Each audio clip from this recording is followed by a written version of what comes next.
Aleluia! A graça e a paz do Senhor Jesus, meu irmão. Nós chegamos ao dia 6 do nosso jejum, 21 dias por uma vida. Glória a Deus pela sua vida, por você estar nos acompanhando. Hoje, reunido com os irmãos, peguei alguns testemunhos daquilo que Deus tem feito. Logo, compartilharei também com os irmãos por aqui de alguns testemunhos. Queria incentivar você também, se você tem tido testemunhos nesses dias de conversão, de coisas que o Senhor tem feito através da sua vida, nas pessoas que você tem orado, compartilhe comigo. Você pode mandar na DM do nosso Instagram, ou você pode mandar no nosso WhatsApp pessoal, e eu creio que vai nos edificar muito a vida dos outros irmãos também, que estão nesse tempo de jejum conosco. Nós podemos compartilhar também alguns áudios aqui com os irmãos também. Amém? Amém. Vamos compartilhar o nosso versículo do dia. Está lá em Lucas, no capítulo 5, no versículo 31, diz assim: Respondeu-lhes Jesus: os sãos não precisam de médico, e sim os doentes. Não vim para chamar justos, e sim pecadores ao arrependimento. Amém? Vamos declarar junto comigo? Repete assim: eu creio que Jesus não veio para pregar simplesmente uma religião, mas um estilo de vida, de arrependimento e mudança. Por isso, eu posso crer que nesses dias o seu perdão e cura estão liberados e que as pessoas irão reconhecer que precisam dele. Amém? Esse é o nosso versículo de confissão desse dia, e esse texto é muito precioso para nós, né? Porque diz qual que é o propósito de Jesus. Ele veio para chamar os pecadores ao arrependimento. Amém? Jesus não veio para os bons, Jesus não veio para aqueles que se acham justos, mas na verdade não são, mas Jesus veio para aqueles que reconhecem que são pecadores. Nesses dias você vai ter a oportunidade de pregar o evangelho para as pessoas. Mas para que o evangelho seja pregado, ele precisa começar da lei. Pastor, mas nós não pregamos a graça? Como assim agora nós precisamos pregar a lei? A lei tem o seu lugar. O lugar da lei que é colocado pelos apóstolos é mostrar que todo homem é pecador. Toda vez que você olha para a lei e olha para si, você vê que você não está apto, que você é pecador. E esse é o problema do porquê muitas pessoas não vêm para Jesus, porque elas ainda acham que são boas, elas ainda acham que têm algum mérito. Muitos até dizem: não, eu vou para o céu, eu tenho que ir para o céu. Eu sou uma pessoa boa, eu trabalho, eu não traio a minha esposa, eu não bebo, eu não fumo. Como que Deus não vai me levar para o céu?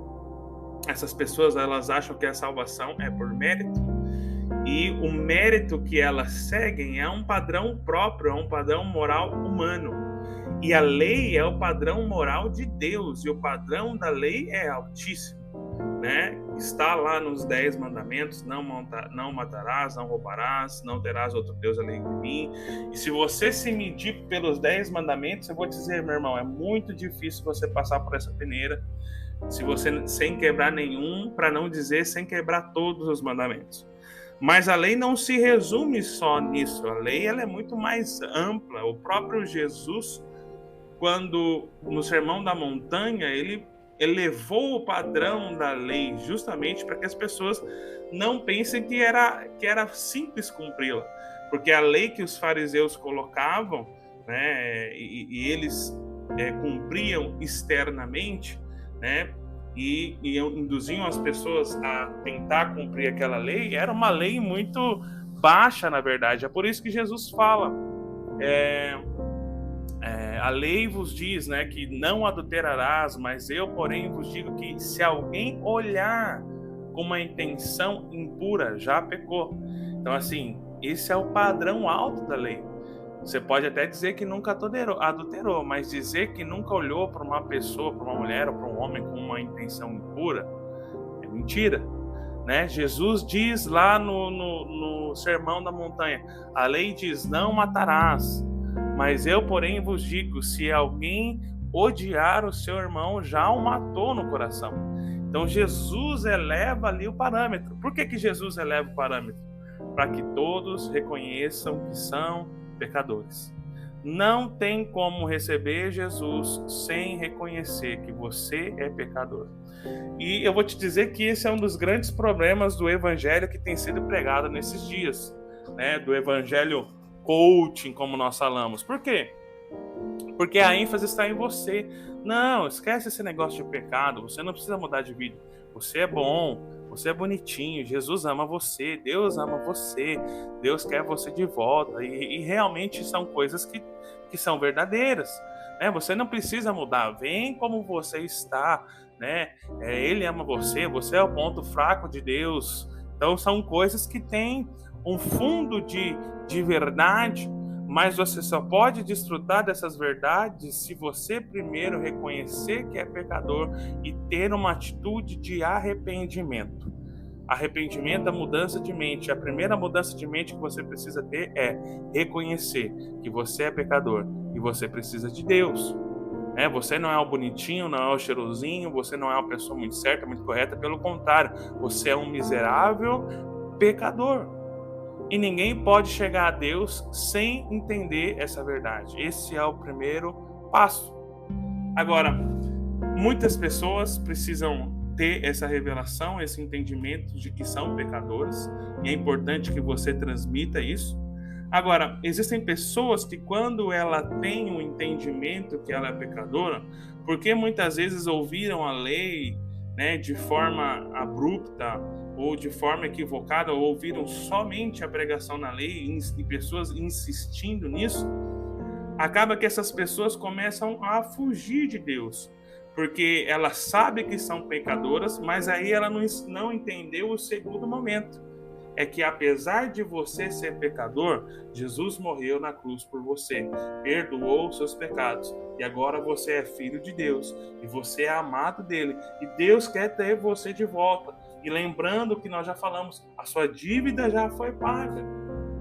Então, ela ouviu somente que era pecadora, mas não ouviu a segunda parte, que é, apesar de você ser pecador, Jesus morreu na cruz, né? Ele levou o seu pecado e deu para você a sua justiça. Por isso, você não é só um pecador hoje, mas você é um pecador arrependido, você se tornou justo e filho de Deus.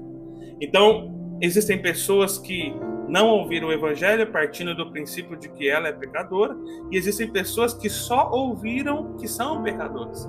Por isso elas criaram uma aversão a Deus e à igreja. Por isso que elas, na verdade, se afastam hoje de Deus. Então, nós encontramos muitas pessoas assim. Essas pessoas muitas vezes já foram para a igreja, já tiveram uma experiência cristã, ou vieram de uma família cristã, mas na verdade acabaram se afastando. Algumas até mesmo receberam o Senhor Jesus, mas estão longe. Por quê? Porque ouviram um evangelho que é parcial, né? Um evangelho que é pela metade. Então, assim, nós precisamos estar atentos a essas pessoas. Por quê? Porque esse texto diz que Jesus veio para chamar essas pessoas. Jesus não está com ira a respeito dos pecadores. Jesus não quer destruir os pecadores. Como eu já ouvi um pastor pregando que Deus não só odeia o pecado, mas odeia o pecador. Olha, a palavra que eu li não diz isso. Lá em Romanos, pelo contrário, Jesus diz que, o apóstolo Paulo diz que Jesus nos amou quando nós éramos inimigos, quando nós éramos pecadores. Ou seja, Jesus ama o pecador e ele veio para chamar e resgatar os pecadores. Então, para você receber Jesus, o primeiro passo é, você precisa entender que você é pecador. Quando você entende isso, você precisa entender a segunda verdade. Jesus veio encontrar você. Jesus veio chamar você para o arrependimento, para desfrutar de uma vida de vitória, de uma vida abundante. Então eu posso dizer para você que você vai encontrar esses dois tipos de pessoa lá fora quando você for evangelizar. Aqueles que se acham justos, aqueles que se acham bons, que não entenderam ainda que são pecadores e precisam de Deus, e aqueles que ouviram o evangelho parcial e ouviram que são pecadores, mas não ouviram a segunda verdade, em onde Cristo Jesus levou o seu pecado na cruz, perdoou o seu pecado e agora você é amado e pode ser feito filho de Deus. Então você vai encontrar esses dois tipos de pessoa, saiba identificar e saiba pregar para essas pessoas, né, de forma específica, de forma direta. Amém? Aleluia! O nosso desafio de hoje é que você convide uma pessoa para estar no nosso culto amanhã. Então amanhã nós vamos cultuar ao Senhor, nosso culto começa às 18 horas. Nós também temos a transmissão, né, do nosso culto via YouTube. Você da nossa igreja local, né, ou se você é de outra igreja, convide uma pessoa, mande uma mensagem, ligue para ela. Se for necessário, se disponha de buscá-la, de levá-la, né, à igreja e depois, se necessário, trazer de volta para casa, né? Fale para ela a necessidade de ouvirmos a mensagem do Evangelho, fala que é isso que ela vai ouvir lá. Então, se caso, né, você insistir com a pessoa não ir, manda o link do culto para ela, certamente ela vai ouvir a palavra, vai ser abençoado. Vamos nos mover. Uma dúvida que eu estava tirando com os irmãos é, nós temos feito agora nossas dinâmicas na parte da tarde, enviado a confissão e o próprio áudio. Eu creio que todo dia que nós lançarmos o desafio, por exemplo, esse desafio de hoje, né, se necessário for, faça amanhã. Então você já está ouvindo esse áudio agora à tarde. Muitas vezes as pessoas que você teria a oportunidade de fazer a dinâmica, você não vai ter contato com elas. Então, se no caso você não conseguir fazer o desafio desse dia, do dia 6 hoje, faça amanhã, né? Programe para fazer amanhã. Faça sempre com um dia de atraso. Amém? Então, não deixe de cumprir os desafios, não deixe de estar conosco. Amanhã é dia de culto, hoje é dia de célula de jovens. Vai ser um tempo muito precioso. Nós vamos pregar o evangelho com muito poder nesses dias. Amém? Vamos fazer uma oração? Pai, em nome de Jesus, nós agradecemos por esse tempo. Nós agradecemos, ó Pai, porque o Senhor, assim como o Senhor veio, o Senhor nos chamou hoje como filhos de Deus, também para chamar os pecadores ao arrependimento. Ajuda-nos, ó Pai, a mostrarmos para as pessoas o tanto que elas precisam de Deus, que elas são pecadoras, não importa o quanto elas sejam boas, e nos ajuda também a conduzir aqueles que reconheceram que são pecadores a verdades do Evangelho, de que ela é amada, de que ela é justa, de que ela é aceita, de que ela foi perdoada, em nome do Senhor Jesus. Amém e amém. Deus abençoe você, não deixe de compartilhar o testemunho. Glória a Deus por esse tempo, grandes coisas estão por vir. Amém?